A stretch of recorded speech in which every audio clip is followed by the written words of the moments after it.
Selamat malam para pemirsa, berjumpa lagi dengan acara kesayangan kita. Ini talk show. Setelah beberapa waktu acara kita tidak bisa tayang karena pandemi. Bersyukur kalau malam hari ini kita bisa berjumpa lagi. Sebelumnya perlu saya sampaikan bahwa tema talk show kita pada malam hari ini adalah cara jitu mengisi kemerdekaan anak-anak milenial. Penting jika saya sampaikan bahwa semua kru yang terlibat dalam acara ini sudah menjalani tes swab, maka kami boleh melepas masker dong.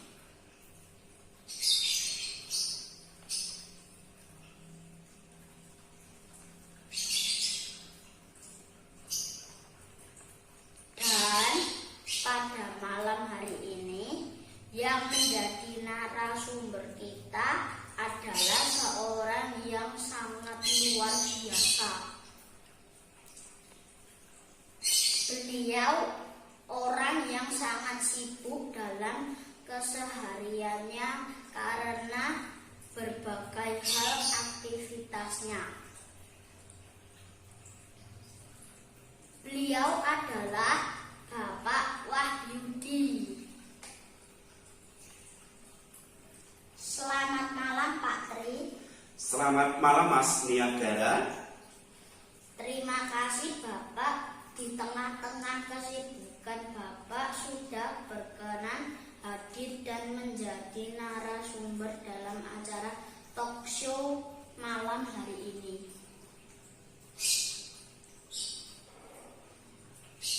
Dan tema kita malam hari ini adalah cara jitu mengisi kemerdekaan anak-anak milenial. Bagaimana pandangan Bapak mengenai anak-anak zaman sekarang dalam menyikapi dan mengisi kemerdekaan? Ya, sebelum saya menjawab pertanyaan itu, saya coba sedikit mengingatkan tentang sejarah singkat perjuangan kemerdekaan Republik Indonesia. Nah, Mas Niagara mungkin sudah pernah belajar ataupun pernah membaca bahwa perjuangan kemerdekaan rakyat Indonesia itu sangat panjang, yang mana mulai dulu berjuang kedaerahan, di mana setiap daerah berjuang sendiri-sendiri. Waktu itu masih kerajaan-kerajaan. Nah, kemudian perjuangan berubah melalui perjuangan dengan diplomasi, perundingan-perundingan. Nah, perjuangan pahlawan-pahlawan bangsa kita itu sangat luar biasa. Banyak sekali pahlawan-pahlawan yang berjuang tanpa pamrih. Ada Soekarno, Muhammad Hatta, Sultan Tahrir dan semuanya dan sebagainya. Dan bahkan perjuangan bangsa Indonesia ataupun pahlawan-pahlawan bangsa Indonesia itu ada yang dipenjara, bahkan diasingkan di Boven Digul, Papua. Jadi ada beberapa tokoh perjuangan kemerdekaan yang dipenjara dan diasingkan di Papua. Bahkan ada yang sampai meninggal. Itu disebabkan karena apa ya Pak? Ya, salah satu yang menyebabkan mereka sampai meninggal ketika diasingkan di Boven Digul, Papua, karena iklim di sana sangat buruk sekali. Dan dengan iklim yang sangat buruk itu membuat organ pernapasan mereka terganggu, sehingga pernapasan sangat sulit. Demikian juga karena jauh dari rumah sakit, sangat terlambat ditangani dalam pengobatan dan penanganan penyembuhannya. Nah, kondisi iklim yang sangat buruk mengganggu pernapasan itu mirip dengan situasi saat ini, di mana karena adanya virus corona, banyak orang yang terkena virus dan terganggu pernapasannya. Bahkan banyak yang meninggal dunia. Kita prihatin dengan situasi ini dan semoga situasi ini segera berlalu. Pandemi segera berakhir, semua bisa berjalan normal kembali. Ya, kita berharap semoga pandemi segera berakhir ya Pak. Oh iya, dari cerita Bapak tadi, menurut Bapak, sikap-sikap kepemimpinan apa yang bisa kita teladani dari tokoh-tokoh pahlawan seperti Soekarno? Pak Soekarno ataupun presiden kita yang pertama, banyak yang bisa kita teladani. Ada beberapa, misalnya kita meneladani sikap beliau yang meletakkan kepentingan bangsa dan negara di atas kepentingan pribadi. Bagi Soekarno, kepentingan bangsa dan negara adalah segala-galanya. Yang kedua, beliau juga memegang prinsip pantang mundur dan tidak kenal menyerah. Hal ini penting kita teladani supaya kita di dalam menghadapi berbagai macam hambatan dan kesulitan, kita selalu mempunyai semangat dan tidak mudah menyerah. Dan sikap ketiga yang bisa kita teladani adalah beliau adalah orang yang berani dan rela berkorban untuk tanah air, bangsa dan negara. Hal ini sangat penting untuk kita teladani, karena di tengah-tengah dunia yang sangat kacau, egois, dan banyak pamrih ini, hanya mementingkan kepentingan diri sendiri atau kelompoknya, maka sikap Soekarno pada saat itu harus kita teladani, yaitu sepi ing pamrih, rame ing gawe, berjuang dan berbuat baik, tidak memikirkan imbalan atau balasannya.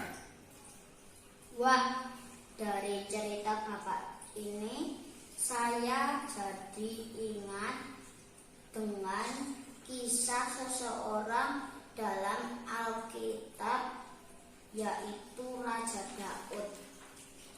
Bagaimana menurut Bapak? Oh iya, pinter kamu Mas. Dari Raja Daud kita juga bisa meneladani beberapa sikap baiknya. Antara lain, Raja Daud yang percaya dan yakin kepada Tuhan, setia, taat kepada Tuhan. Sikap yang kedua yang bisa kita teladani dari Raja Daud adalah sikap pantang mundur dan tak kenal menyerah. Mas Niagara ingat, Raja Daud sebelumnya adalah seorang gembala, di mana dia pernah bertarung dengan beruang yang besar, bertarung dengan harimau, dengan singa, dan juga hewan-hewan buas lainnya. Dan yang paling mengejutkan dan paling mencengangkan adalah ketika Daud yang seorang gembala itu bertarung dengan raksasa yang bernama Goliat. Dia menang dan bisa membunuh si Goliat yang raksasa itu. Nah, kemudian sikap ketiga yang bisa kita teladani dari Raja Daud adalah sikapnya yang sangat mencintai rakyatnya saat dia menjadi raja. Wah, luar biasa ya Pak. Oke, kita kembali pada pertanyaan awal saya tadi. bagaimana menurut Bapak tentang anak-anak zaman sekarang dalam mengisi kemerdekaan? Nah, ini pertanyaan yang bagus, Mas Niagara. Sebagai generasi muda, generasi penerus bangsa, kalian juga memiliki hak dan kewajiban untuk mengisi kemerdekaan.